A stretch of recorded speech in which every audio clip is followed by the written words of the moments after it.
Long, long ago, there lived a brave warrior known to all as my Lord Bag of Rice.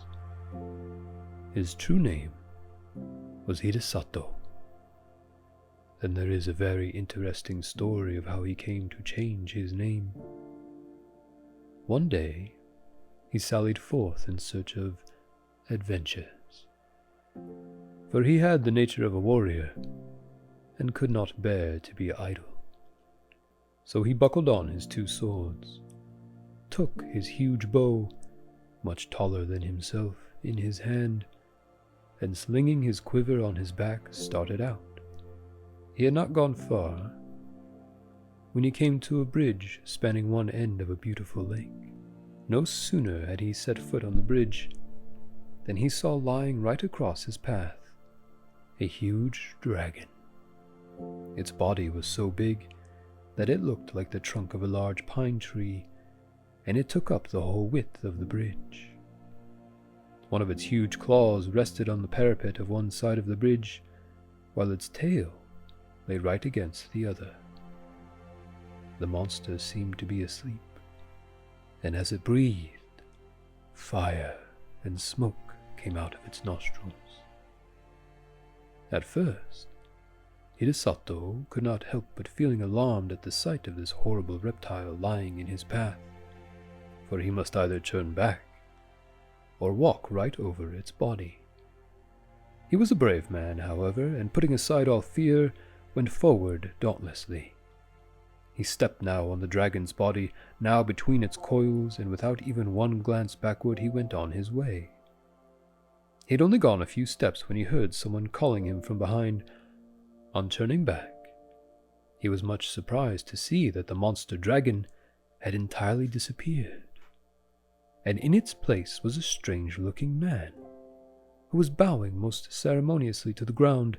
His red hair streamed over his shoulders and was surmounted by a crown in the shape of a dragon's head, and his sea-green dress was patterned with shells. Hidesato knew at once that this was no ordinary mortal, and he wondered much at the strange occurrence.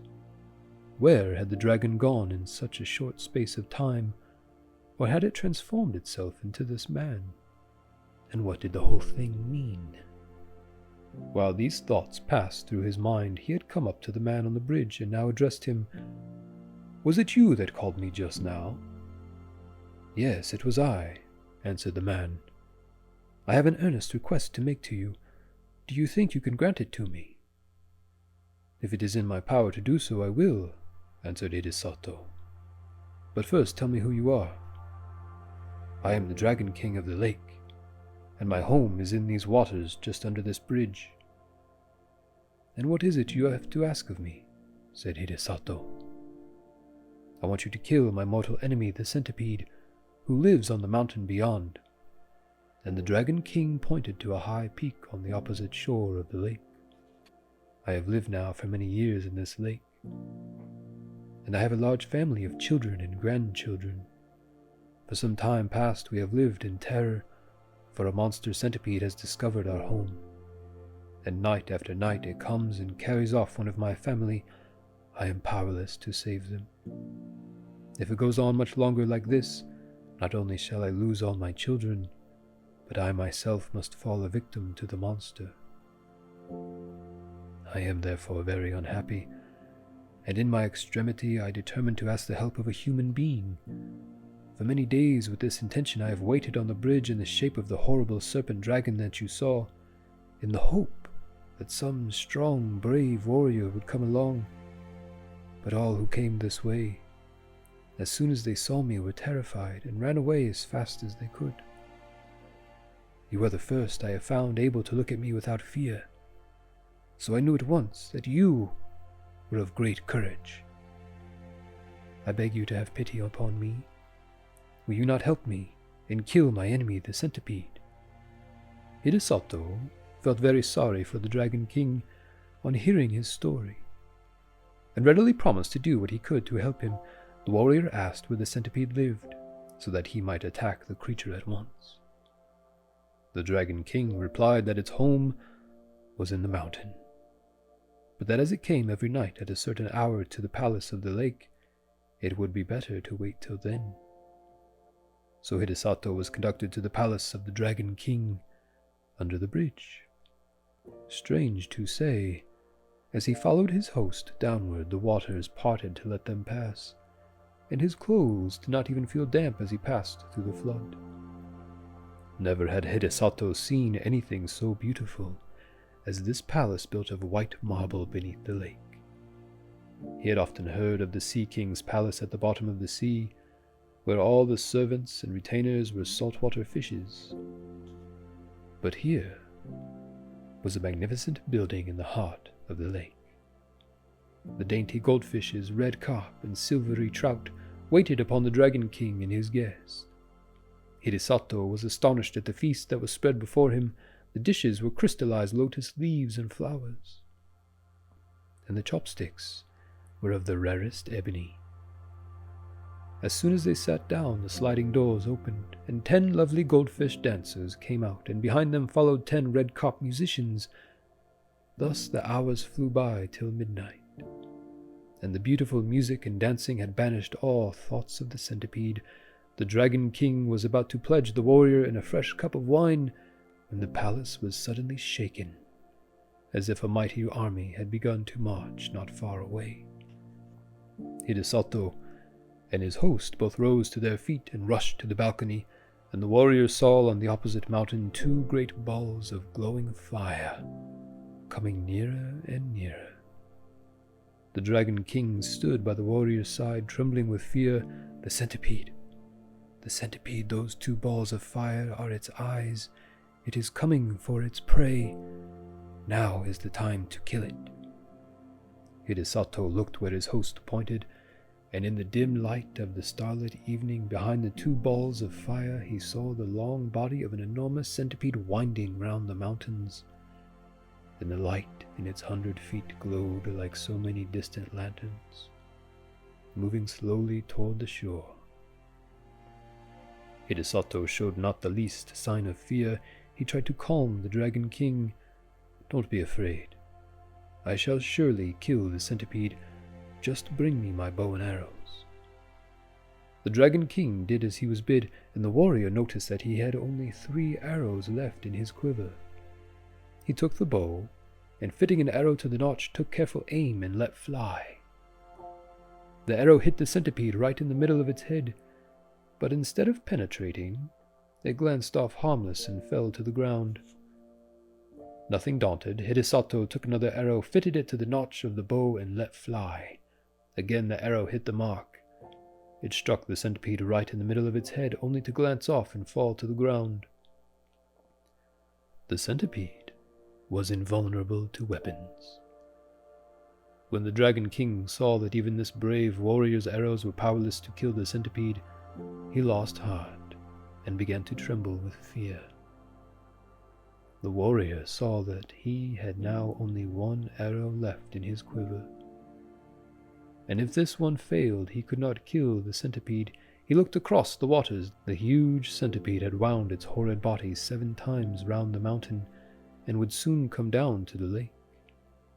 Nearer and nearer gleamed the fireballs of eyes, and the light of its 100 feet began to throw reflections in the still waters of the lake. Then suddenly the warrior remembered that he had heard that human saliva was deadly to centipedes. But this was no ordinary centipede. This was so monstrous that even to think of such a creature made one creep with horror. Hidesato determined to try his last chance. So taking his last arrow and first putting the end of it in his mouth, he fitted the notch to his bow, took careful aim once more, and let fly. This time the arrow again hit the centipede right in the middle of its head. But instead of glancing off harmlessly as before, it struck home to the creature's brain. Then with a convulsive shudder the serpentine body stopped moving, and the fiery light of its great eyes and 100 feet darkened to a dull glare like the sunset of a stormy day, and then went out in blackness. A great darkness now overspread the heavens. The thunder rolled and the lightning flashed, and the wind roared in fury, and it seemed as if the world were coming to an end. The Dragon King and his children and retainers all crouched in different parts of the palace, frightened to death, for the building was shaken to its foundations. At last, the dreadful night was over. Day dawned beautiful and clear. The centipede was gone from the mountain. Then Hidesato called to the Dragon King to come out with him on the balcony, for the centipede was dead and he had nothing more to fear. Then all the inhabitants of the palace came out with joy, and Hidesato pointed to the lake. There lay the body of the dead centipede floating on the water, which was dyed red with its blood. The gratitude of the Dragon King knew no bounds. The whole family came and bowed down before the warrior, calling him their preserver and the bravest warrior. Another feast was prepared, more sumptuous than the first. All kinds of fish, prepared in every imaginable way, raw, stewed, boiled, and roasted, served on coral trays and crystal dishes, were put before him, and the wine was the best that Hidesato had ever tasted in his life. To add to the beauty of everything, the sun shone brightly. The lake glittered like a liquid diamond, and the palace was 1,000 times more beautiful by day than by night. His host tried to persuade the warrior to stay a few days, but Hidesato insisted on going home, saying that he had now finished what he had come to do and must return. The Dragon King and his family were all very sorry to have him leave so soon. But since he would go, they begged him to accept a few small presents, so they said, in token of their gratitude to him for delivering them forever from their horrible enemy, the centipede. As the warriors stood in the porch taking leave, a train of fish was suddenly transformed into a retinue of men, all wearing ceremonial robes and dragons' crowns on their heads to show that they were servants of the great Dragon King. The presents that they carried were a large bronze bell, a bag of rice, a roll of silk, a cooking pot, and a bell. Hidesato did not want to accept all these presents, but as the Dragon King insisted, he could not well refuse. The Dragon King himself accompanied the warrior as far as the bridge, and then took leave of him with many bows and good wishes, leaving the procession of servants to accompany Hidesato to his house with the presents. The warrior's household and servants had been very much concerned when they found that he did not return the night before, but they finally concluded that he had been kept by the violent storm and had taken shelter somewhere. When the servants on the watch for his return caught sight of him, they called to everyone that he was approaching, and the whole household turned out to meet him, wondering much what the retinue of men bearing presents and banners that followed him could mean. As soon as the Dragon King's retainers had put down the presents, they vanished, and Hidesato told all that had happened to him. The presents which he had received from the grateful Dragon King were found to be of magic power. The bell only was ordinary, and as Hidesato had no use for it, he presented it to the temple nearby, where it was hung up to boom out the hour of day over the surrounding neighborhood. The single bag of rice, however, much was taken from it day after day for the meals of the knight and his whole family, never grew less. The supply in the bag was inexhaustible. The roll of silk, too, never grew shorter, though time after time long pieces were cut off to make the warrior a new suit of clothes to go to court in at the new year. The cooking pot was wonderful too. No matter what was put into it, it cooked deliciously whatever was wanted without any firing. Truly a very economical saucepan. The fame of Hidesato's fortune spread far and wide, and as there was no need for him to spend money on rice or silk or firing, he became very rich and prosperous, and was henceforth known as my Lord Bag of Rice.